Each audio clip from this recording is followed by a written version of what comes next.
All right. Well, Dan, thanks for your time today. Thanks for being here. Appreciate you. Thank you for having me. Dan Mayer with Triumph Capital. Triumph Capital. I don't know why I struggled to say that. A financial consultant passionate about educating people on financial literacy and empowering families to plan their financial futures. Would that sum up? Is that a decent summary? In a nutshell. Okay, cool. Why don't you give me your elevator pitch on kind of what you do? So we help people to build, grow, protect, spend, and leave their money in a way that's meaningful to them. And hopefully that increases the enjoyment of their life and the impact that they leave on others. I love that. Let's go back a little bit. You have a very impressive education, studied in Brussels, have several degrees, but you grew up here in Colorado. You're a hometown kid, right? That's right. Yeah. Grew up in Arvada, Colorado, in the burbs here. I bet it has changed quite a bit. It has. It has. It used to be that the vast majority of folks here were native Coloradans, Sure. and that certainly isn't the case Guilty. anymore. Sorry, man. I got here as fast as I could. So I think it's good to have folks from all walks. yeah. It's a cool thing. Yeah. So where did you went to CU?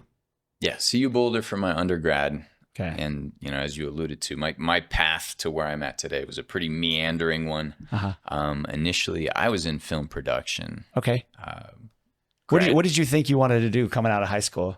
Documentaries. Oh, cool. Yeah, I wanted to make documentaries and actually got funded to make a documentary in Brazil way back when. And Nice. We made a documentary on a neighborhood down there that basically was a squatter settlement. Okay. And the government didn't provide any amenities. And so narco trafficking units kind of filled that void in trade for kind of security in being able to operate their economy out of that neighborhood. So that actually got me interested in larger economic systems, to just see the disparity in wealth and kind of how economic systems bear out to all of the socioeconomic strata. Yeah.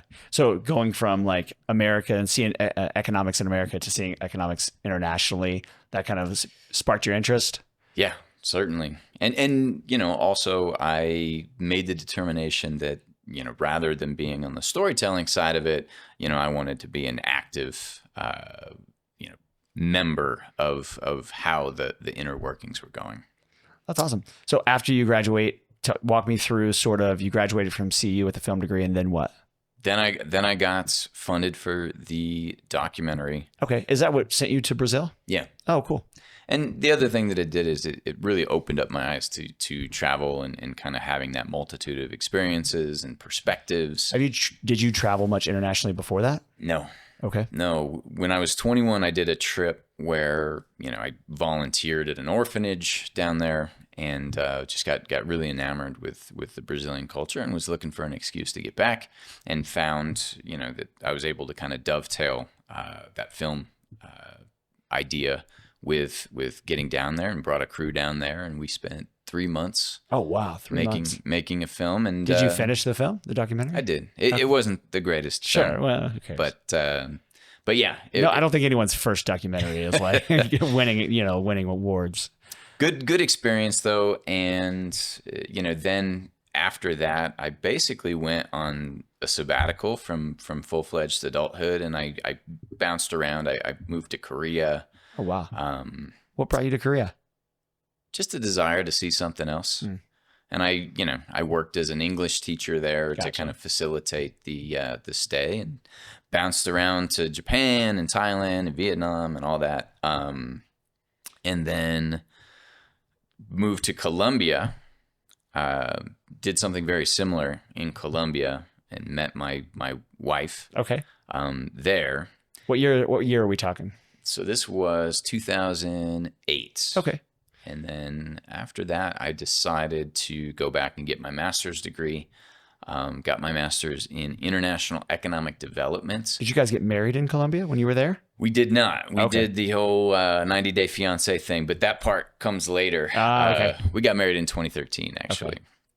Okay. But yeah, moved to Belgium. Got my degree in international economic development, but had a really a focus on more of the nonprofit side and kind of working with governmental entities, Okay. and just fell out of love with that model. And that kind of brought me into financial advisory because What was it about that you didn't like and didn't enjoy? so I think that the nonprofit model for economic development fails to work itself into obsolescence. And what I mean by that is that, I don't want to pick out any organization by name, but essentially true development exists when communities can self subsist, Okay. right? And what happens in that non-profit side is that you always have like a donor community Okay. and a recipient community, Mm. and that perpetual need system is kind of created. And so I'll give you an example. Worked with a company that made malaria nets Okay. for sub-Saharan Africa, which on the surface is a very noble undertaking, but they basically manufactured them in Providence, Rhode Island, Mm. and then shipped them to Africa, paid huge tariffs to get them in, Gotcha. and then paid off government to get them where they were going. Logistically, the costs were very, very high, and the better alternative would be a for-profit malaria net company locally. Yeah. In sub-Saharan Africa. Yeah, That made their own nets. exactly. Okay. And so kind of fell out of love with that piece. Yeah. And the When financial, when you saw the inefficiencies in the system, you're like, yeah, this isn't yeah. what I want to be a part of. And I actually worked as like a speech editor under the development commissioner, and so he was going around to different heads of states just asking for different countries to live up to their commitment under the Millennium Development Goals. And while we were there, there was like a big scandal with one of the larger entities that they were donating to. Okay. And so there's inefficiencies, and then there's like kind of a disconnect between the ground and Sure. kind of where policies are being developed. And yeah, I don't know. I thought that probably my skill set would be better used at a more granular level, Yeah. working with individuals and households and families. Tell me about your skill set then. What do you feel like you're really good at? So I think that what I'm not. Toot your own horn. It's okay. Yeah. It's a safe space. I'm I would say compared to folks who commonly go into my industry, I'm more of a storyteller. Okay. And that kind of stems from that film background, from my experiences as an educator. I think that, investments and finance are kind of areas where a lot of people, it's a dark recess of their knowledge base. The vocabulary, the vernacular is specific to itself. And so a lot of people don't want to even enter into the space, and they miss out on opportunity because of that. And I think that one of my biggest value adds to a client is to be able to take some complicated concepts, some very specific vocabulary, and to kind of distill it into a story or a narrative that makes sense for them, and kind of plug that into what they want to achieve in their life. Yeah. Yeah. I love that. Yeah. People love story and they connect with it really well. And if you can paint that picture for them of sort of like financial freedom, financial literacy, kind of dreaming about what the future could look like with their money, paint that picture for them. I feel like that's a huge asset for your clients. Who are your typical clients? What is your like target audience there? Who is coming to you for help usually? Well, so, nobody wants to go to a financial advisor for whatever reason. It's like going to the dentist. Sure. A lot of people know they should. Yeah. The people that actually come to my desk, some sort of catalytic event has happened in their lives that necessitates it. Why do you think people are so like averse to meeting with financial planners? Just their unfamiliarity with it. Now, I will say that, when I get clients who I onboard from other advisors, it's a different conversation. Okay. But I would say, when somebody gets married, has a kid, gets a pay raise, loses a job, gets a divorce, retires, gets an inheritance. There's certain benchmark moments of the life that necessitate reaching out to somebody like me, and usually our conversation is one that folks put off until those catalytic moments occur. Okay. Are they afraid of like the cost, the payment structure, the unknown of that? Yeah, I mean, maybe. I think that there's just an overarching discomfort with the whole thing. Yeah. Well, you're opening up your finances are very personal, right? And you're just going, hey, here's, all my deepest, darkest financial secrets. Yeah. Like, judge me. I think people are afraid of being judged as well. A lot of people would rather talk about sex than their finance. Sure. Yeah. Right? Or religion or politics. Yeah. Yeah. Than dig into their finances. You got to bear it all. Yeah. And there's shame too, if you're living on debt and you have negative assets or something, like, I can imagine there's some shame in there too. And that actually exists at every income level, which was surprising to me at first in this field, that no matter how much money you make, there's still a way to kind of live like a goldfish. What does that mean? Well, goldfish will get as big as the bowl will afford it. Okay, yeah. So that lifestyle creep. Yeah. Your burn grows with your income growing, and a lot of times people are on that same hamster wheel as people at lower class levels. Yeah, dealing with the exact same problems, just on a smaller or larger scale. Yeah. So talk to me a little bit about what you do and how what you offer and what you do is different than maybe some of the bigger like name players that we are used to, the ones we see like Super Bowl commercial type, right? The Northwest Mutual, the Edward Jones, the big names. How is it what you guys do different from what they do? Is it? Yeah. So I would say that in the industry, there's three main types or structures. One is like the insurance companies. So the big insurance companies.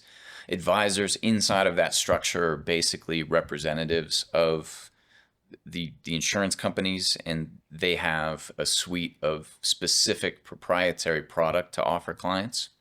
And then you have the big banks and wirehouses like the Goldman Sachs, the JP Morgans, the Merrill Lynches. And those folks, they find people oftentimes through that bank channel, and their focus is, I would say, reputationally, it's predominantly on that assets allocation, asset management piece. Okay. And then ours it's called an RIA, or a registered investment advisory firm, and we are an independent RIA firm. And essentially, I can use all of those big names on behalf of my clients, but I don't serve any of them. So the only master I serve is the client. We are basically product agnostic. Okay. And we're fiduciaries. Not a lot of the other models have fiduciary advisors, but that's one thing that's specific to us as an RIA firm. Now, inside of that independent model, like I said, I think that my main point of differentiation is that I'm an educator and a storyteller, and I hear it all the time from clients that they understand difficult concepts over time, and are very excited about that because they've worked with advisors in the past where really the role was for them to just outsource everything financial. And then, twice a year, 3 times a year, you get a steak dinner, and a conversation that involves, pie charts and line graphs. Right. Stuff that just kind of, your eyes get blurry and it kind of goes over your head and you're like, where's dessert? Can I get another drink? And so I think that's a main differentiation that I've heard from clients. Another one is, that we bring in outside professionals. Okay. So can you give me an example? What do you mean? Yeah. So estate planning attorneys, business attorneys, accountants. Really what you want as a client is you want an ecosystem that talks to one another. Yeah. Right. Yep. And unfortunately, that's not really industry standard. Otherwise, you end up being like the hub, right? And then you have to try to figure out like all these different pieces of things that you kind of need to create like to paint the whole picture. That's right. And you don't have I don't have the skills to do that. It's a big ask. I don't know what I don't know, right? I don't know what I'm missing. That's exactly right. And oftentimes, your strategy that you are implementing with your accountant might be at odds with another Yeah. strategy that you have in life. And if those two things aren't talking together, you might be working against each other. Yeah. Yeah. Yeah. If one hand doesn't know what the other hand is doing, the plan itself could kind of have contradictory angles. Yeah. And that's not what you want at all, especially as a fiduciary, as someone who's like, your whole gig is like making sure that they are set up, for success. Yeah.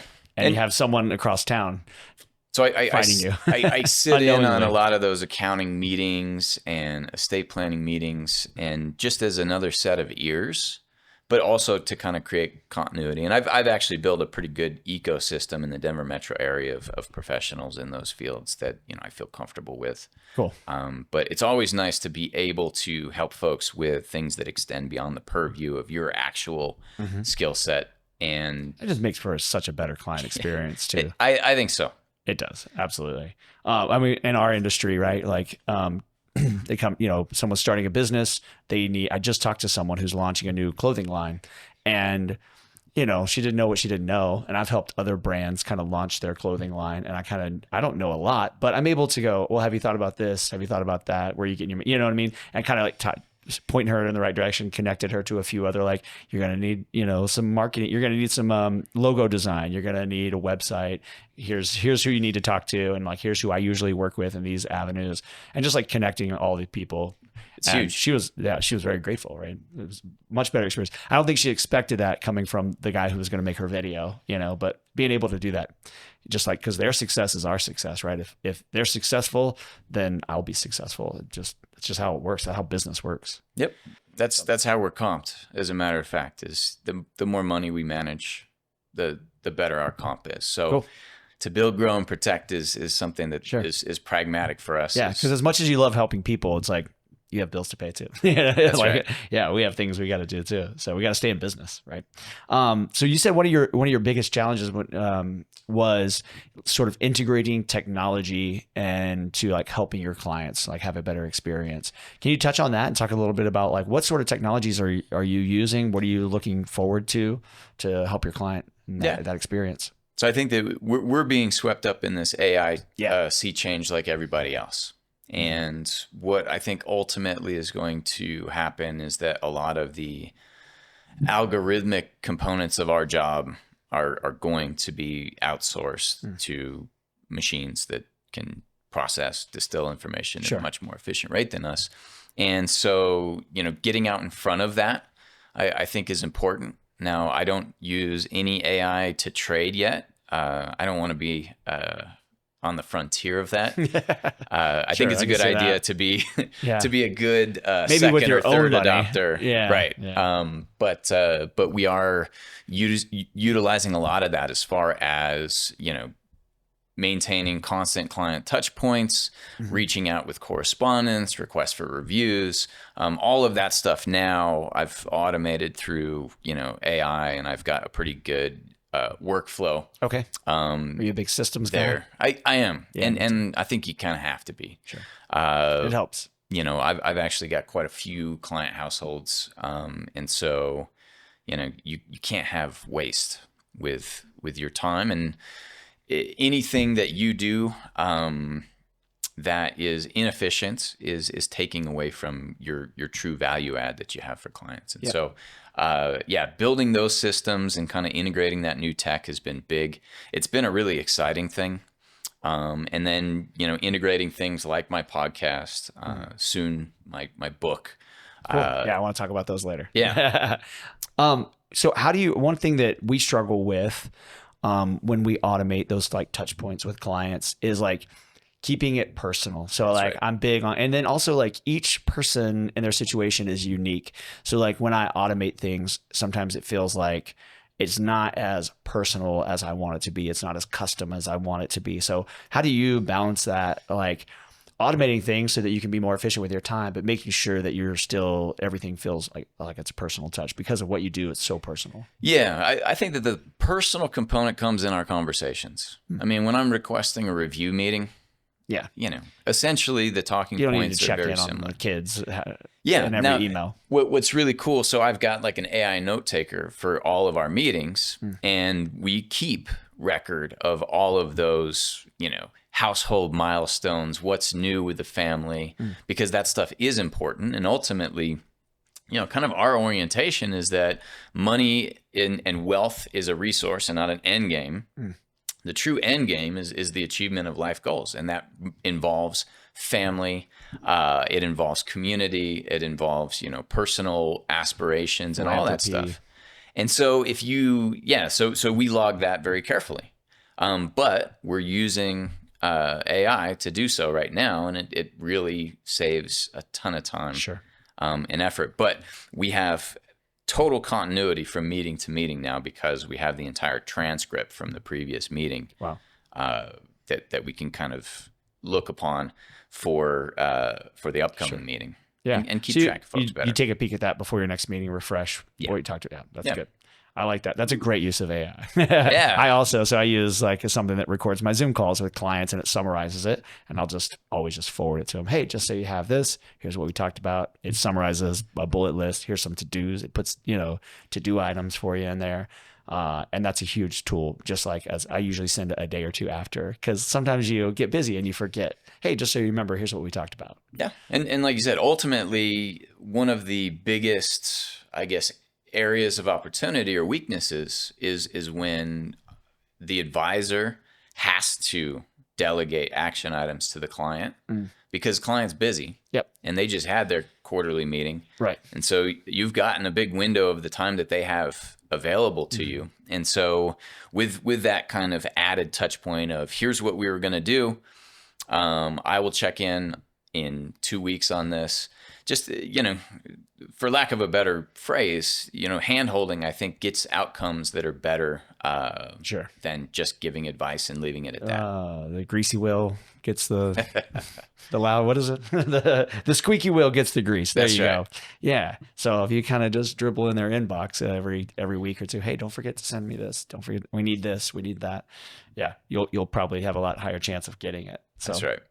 You talked about recently systematizing your services, with more touch points. What does that mean by systematizing your services?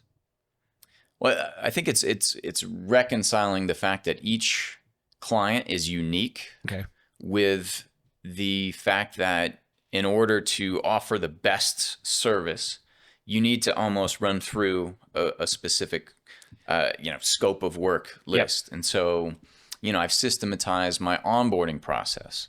So I've got this aggregation tool where when I have a discovery with a client, we run through it and we basically link up all the clients', bank accounts, credit cards, investment accounts, debt, their mortgage, their student loans, their income, their cash outflows, their budget, everything into one piece so that we can take a holistic look at where they're at and give more effective advice. So that is a system that kind of gets us to a more personal place. Okay. And just gives us more information that we can kind of utilize on behalf of the client. Cool. Giving our advice. And so as far as your bandwidth goes, how many clients do you have, roughly how many clients are you working with, and how, are you looking to take on more? Are you bringing people underneath you to help take on more? Yeah. So I will hit this. Because you only have so much time in a day to meet with people. So yeah, bandwidth is limited. Where's the bottleneck, I guess? And so, that's, another thing that you have to kind of come to terms with in this business is that you're not suitable to work with everybody. Sure. But I want to be a resource for everybody. And so that's why I've got, podcast, book, all of these other resources, because when I sit down with a client, maybe we are suitable to work together, maybe not. But at the very least, I want to be helpful. Okay. My client book is a little bit bigger than most folks in my position, and so I'm about to hit that existential crisis of do I hire a junior advisor? Yeah. Do I shift focus away from development? But as of today, I've got bandwidth for about another 50 clients. Oh wow. Okay. Yeah. Okay. Yeah. So, what are the variables that you're looking at, like when you're trying to decide how to expand and grow your business? Are you trying to consider, like, do you have people in mind that do you want to bring people underneath you? Are you hoping to just outsource everything else except the meetings with your clients? Yeah, so I've got a dedicated admin, and she does fantastic work. Okay. But she can't trade accounts, Hmm. and so I can't take a full vacation. Right. Right? Yeah. It's just me, and so I potentially I'd be looking to either get a partner, Okay. or to hire a junior advisor. And the considerations that go into that is, you're staking somebody else's name to your reputation. Hmm. I'm a very type A personality, and so that's a very difficult thing for me. And I've got very limited training and management experience, and so just what that first piece would look like if I did hire a Yeah. junior advisor. That's a whole different role. Yeah, It's a totally different job. and one that would take me away from a lot of the activities that I'm doing now that are more revenue generating Hmm. and client service related. Okay. And you're married. Do you have kids? Yeah. Or one kid, right? Yeah, one kiddo. He just had his first birthday. Oh, cool. Congratulations. Here, yeah. It was So a I'm lot sure of that's fun. a factor in all of this as well, right? Yeah, it's funny. I mean, a lot of people when they have the first kid, particularly folks like me who are a little bit older for the first kid, they look at more balance in their life. I had a very different response. Oh, really? Yeah, I was very happy with a good business, Okay. and then I had my kiddo, and now my ambition for what I want my practice to be has just gone through the roof. Mm, I want to build something that he'd be proud of sure. talking about, and it's weird because I think that is also a normal response. It's depending on where you're at in your life and your career, for sure. yeah. I have 3 kids, and I think I responded a little differently with each one. The first one, I definitely was like, "Oh, I need to probably make more money." Like I need to like make sure this kid is provided for. Well, that's the other piece, right? Yeah. It's not cheap, but Yeah.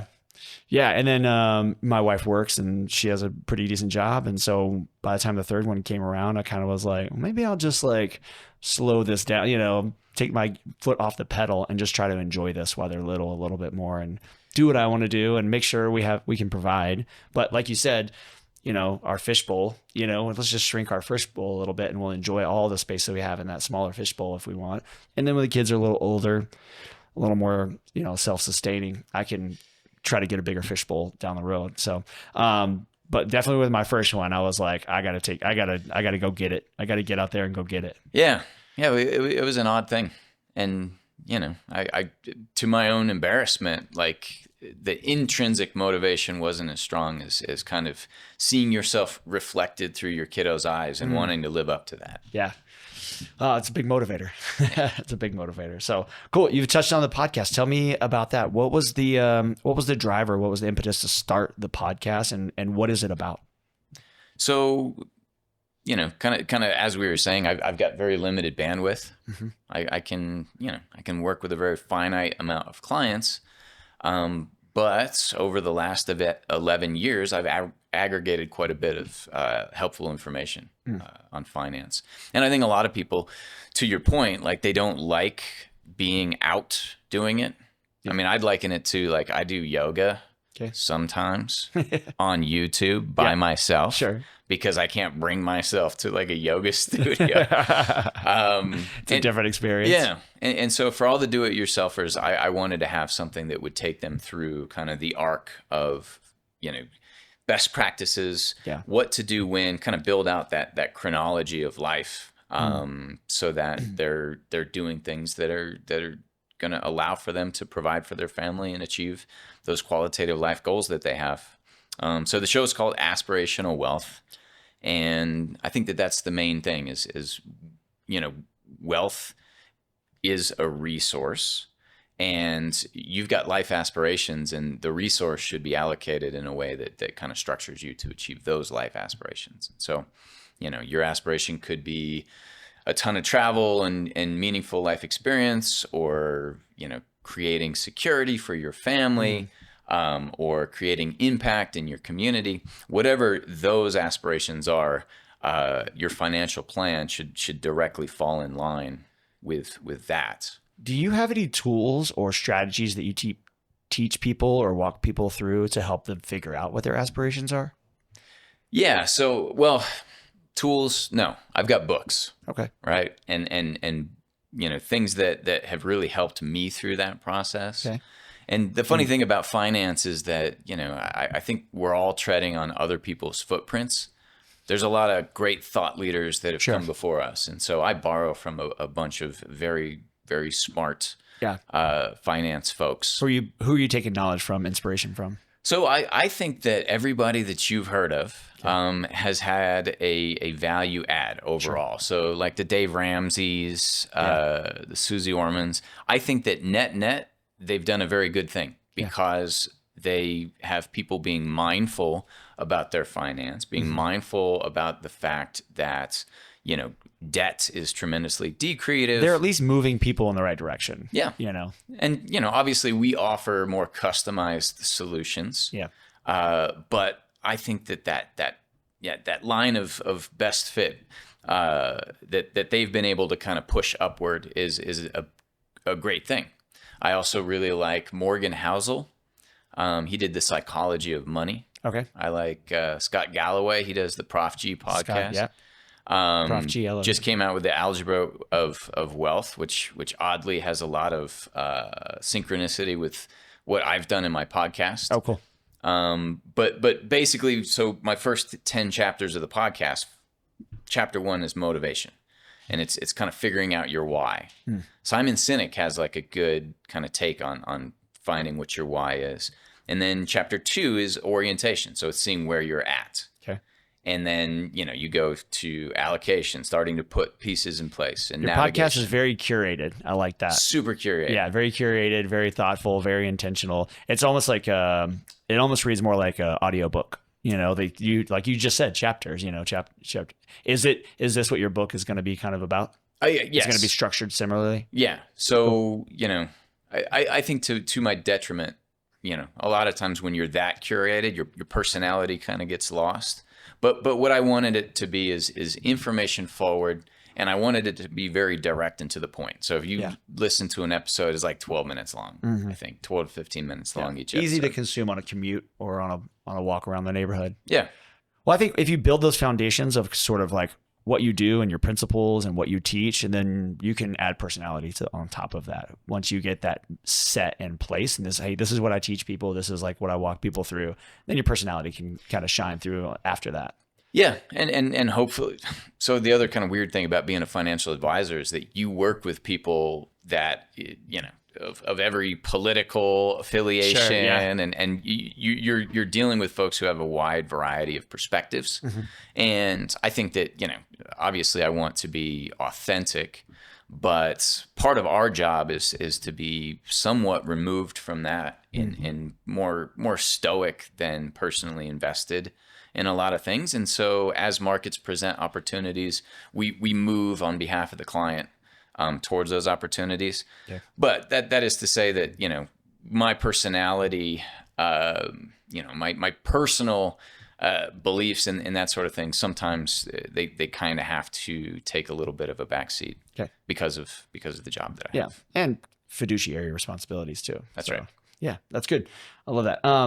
Can we talk a little bit about just like practical advice? Like if someone's watching this and they're realizing that they have not taken any action in their financial, plan and what they're doing in life, like what are like some of like the first things that you point out to your clients, some of the easy wins that people can do to start their financial freedom journey, Yeah, I think that the first is kind of how you conceptualize money. A lot of people falsely equate wealth with having a nice car and a big house and, a lifestyle. Yeah. Like a wealth lifestyle. And that's actually a rich life. Yeah. It's the opposite. That's how you spend wealth. That's not how you build it. And so I think that getting folks to ascertain what sort of expenditures add to their quality of life and what sort of expenditures increase their stress and don't really add anything. Yeah. I think that's thing one. thing two is to understand compound interest, both to the good and bad, right? And so with credit card debt, Can you just explain compound interest for someone who might not know? yeah, so basically compound interest is it's essentially the time value of money. So if I have an investment account, I put $100 in and it makes 10%. Now I have $110. If the subsequent year it makes 10%, now I have $121, right? And so compound interest is the ability of kind of the snowball of your account's growth to kind of build on itself. And so a dollar put in today is going to, we can't say that. Sure. Hypothetically, with compound interest, you've got a long duration for that dollar to make more dollars. Yeah. I'll say it. A dollar today invested could be worth $20 in 20 years, 30 years. That's right. And the real, the hockey stick growth is just almost exponential. Tremendous. Yeah. Yeah. Okay, cool. So, is there anything else like you recommend people do? Like where should they start other than coming into you and talking to you? Where should people just start? What's the first step? Yeah. If you're going to do it yourself, understand. That's how everyone starts, right? I mean, I pretty think much. So. Yeah. If you're going to pick stocks, do it with a small allocation. Yeah. For the most part, just buy index funds. There's something called the Dunning-Kruger effect. And basically, like you said, you don't know what you don't know, but a lot of people who don't know a lot are overly confident in what they do know. Yeah. And I always use the allegory of, talking to your uncle at Thanksgiving about the efficacy of RNA vaccines. Yeah, right. And you're like, dude, you didn't take a biology class. Yeah. Why are you lecturing me on this? Yeah. And so, I think that's a common fallacy is just to think that you're good at picking stocks. Mm-hmm. And you're not. If you don't do it for a living, I can almost assure even if you do it for a living, you have no control over it. So the vast majority of active fund managers underperform the index. Yeah. So just put money in the index. Buy the index. Forget it. Yeah. Yeah. Okay. So I want to wrap up here in just a minute. You shared a little story about eating bratwurst, a bratwurst eating contest. Yeah. Can we end on that and just tell me that story? You were in an eating contest with the Joey Chestnut. That's right. How'd you go? Did you win? I did not. I got 9 brats down. And how long? In I think it was a 5-minute. Wow, that's pretty good. Period. And Joey got like 47 down. And okay, well, that's 9's respectable. I mean, the whole what thing. What made you want to? How did you tell me the story real quick about how did you even end up there? On the spot for charity. Okay, got called in. So you weren't training for this? No, no. So it wasn't your life passion. You didn't commit years of this. Yeah, and it was clear. I mean, my 15 minutes of fame were an embarrassing 15 minutes of me, chipmunking, 3 brats in my mouth. How did you feel afterwards? Well, not bad. Oh, really? Okay. Full. Okay, very full. Did you eat dinner that night? I did, skip? as a wow. matter of fact. Okay. Yeah, the problem is that those things are like lukewarm, the brats. Yeah. And so the casing's really tough to get through. Okay. So Joey does like a little wood chipper strategy. Okay. I was just stuffing stuff in. And so Yeah. I ran out of time because I couldn't chew it, not because I was full. Gotcha. I probably could have got maybe double what I got if I had any kind of strategy whatsoever. I guess that yoga is paying off. Yeah, really, really nice 15 minutes of fame. Cool. That's fun. Are there any photos of this out there in the world people can find? It was on the news. Okay. So Yeah. it's somewhere out there. I was not. Was this in Belgium? No, Denver. Oh, for okay. It was here. Oktoberfest. Oh, Yeah. cool. Okay. Nice. That's Yeah. fun. I assumed they had Oktoberfest in Belgium, but maybe not. They do. Probably. They do. It's not as big. Yeah. But yeah, there's a whole German speaking Belgian population, as a matter of fact. Okay, cool. Well, so tell people where they can find you, where they should, look for you. Obviously your podcast and your book's coming out. You want to pitch those things. And then just like, where should people find you? It's the best way. Yeah. So, the podcast is on all major platforms. It's called Aspirational Wealth. I have a website called yourplanwithdan.com. Oh, I love that. Okay. Very Better Call Saul, but memorable. So Yeah. Your Plan with Dan, you can hop on and you can actually use my aggregation tool there for Okay. free, and you can book if you ever want to have a conversation. So those are two best ways to find me. That Your Plan with Dan is on Instagram and Facebook and Okay. all of That's that sort of other your stuff. handle with every. Okay. Got it. Good for you. Awesome, man. Well, thanks so much for your time. I really appreciate it. Hey, appreciate you having me, and I look forward to watching and listening. All right. Sounds good, man. Thanks. All right, take care.